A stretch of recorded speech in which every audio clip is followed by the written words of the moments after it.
বন্ধুরা, মুসুর ডালের একদম আলাদা রকমের একটা রেসিপি বানানোর জন্য এখানে দেখুন একটা বাটিতে নিয়ে নিয়েছি মুসুর ডাল।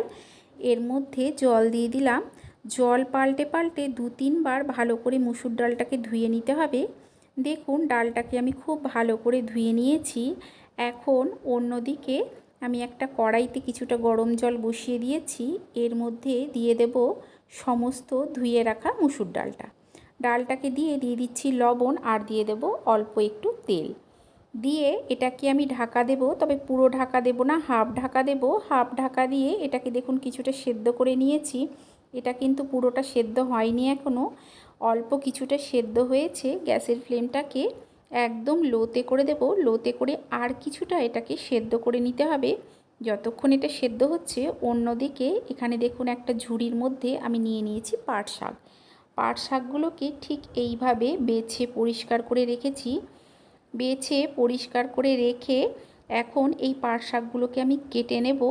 পাট শাকগুলো কেটে আপনাদের দেখাচ্ছি, ততক্ষণ আপনাদের দেখিয়ে দিচ্ছি অন্যদিকে ডালটাও দেখুন সেদ্ধ হয়ে গেছে। একদম কিন্তু ডালটা গলিয়ে ফেলা চলবে না, একটু দানা দানা থাকবে, সেই রকমই হতে হবে। ডালটা আমার হয়ে গেছে। অন্যদিকে দেখুন পাট শাকগুলোকে কেটে ধুয়ে আমি একটা ঝুড়ির মধ্যে রেখেছি।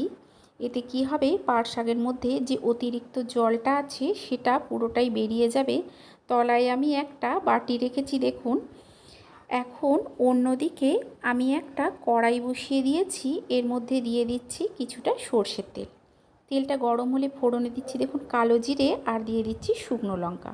দুটো শুকনো লঙ্কাকে ভেজে নিয়েছিলাম। কিছুক্ষণ ভেজে নিয়ে এতে দিয়ে দেবো বেশ কয়েক কোয়া রসুন, আমি থেতো করে নিয়েছিলাম সেটা। রসুনটাকে দিয়ে ভালো করে রসুনটাকে ভেজে নিতে হবে। রসুনটাকে লাল করে ভেজে নেব। দেখুন রসুনটাকে আমি লাল করে ভেজে নিয়েছি, ঠিক এই রকমই হতে হবে।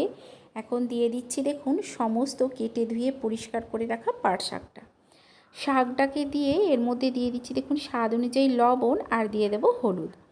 লবণ আর হলুদ দিয়ে পাট শাকটাকে দেখুন আমি খুব ভালো করে মিশিয়ে নিচ্ছি। লবণ আর হলুদের সঙ্গে শাকটাকে ভালো করে মিশিয়ে নিতে হবে। মিশিয়ে নিয়ে আমি গ্যাসের ফ্লেমটাকে একেবারে লোতে করে দেব।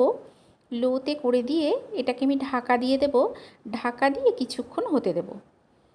কিছুক্ষণ পর আমি ঢাকাটা তুলে নিচ্ছি। দেখুন পাট শাকটা অনেকটাই নরম হয়ে গেছে। এখন কিন্তু গ্যাসের ফ্লেমটাকে লো টু মিডিয়ামে করে কিছুক্ষণ এটাকে ভেজে নিতে হবে। তবে একেবারে কিন্তু হাইতে করে ভাজবেন না, এতে কি হবে পাট শাকটা পুড়ে যাবে। যতটা পারবেন লোতে করে শাকটাকে ভাজার চেষ্টা করবেন। দেখুন শাকটা কিন্তু আমার প্রায় ভাজা হয়ে চলে এসছে, তবে পুরোটা কিন্তু এখনও ভাজা হয়নি। এই সময় এতে দিয়ে দিতে হবে যে সেদ্ধ করা মুসুর ডালটা ছিল সেটা। এখানে দেখুন সমস্ত সেদ্ধ করা মুসুর ডালটাকে আমি দিয়ে নিচ্ছি। দিয়ে নিয়ে পাট শাকের সঙ্গে মিশিয়ে আরও কিছুক্ষণ এটাকে হতে দিতে হবে। আপনাদের যদি এই রেসিপিটা ভালো লেগে থাকে তাহলে লাইক করে দেবেন, শেয়ার করে দেবেন, আর কমেন্ট করে জানাবেন যে কেমন লাগলো। চ্যানেলটাকে অবশ্যই সাবস্ক্রাইব করে দিয়ে পাশে থাকা বেল আইকনটা প্রেস করে দেবেন। এতে কি হবে, যখন আমি কোনো নতুন ভিডিও আপলোড করব সবার আগে আপনার কাছে পৌঁছে যাবে। ডালটাকে ছড়িয়ে ছড়িয়ে এই পাট শাকের সঙ্গে মিশিয়ে আরও কিছুক্ষণ ভেজে নিতে হবে। আমি আপনাদের আগেই বলেছিলাম ডালটা যেন একেবারে সেদ্ধ না হয়ে যায়।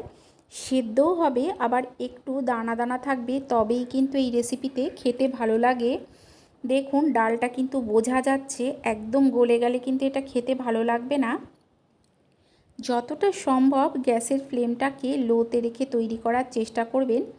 এটা খেতে কিন্তু ভীষণ সুন্দর হয়, গরম ভাতের সঙ্গে খেতে কিন্তু অসাধারণ লাগে।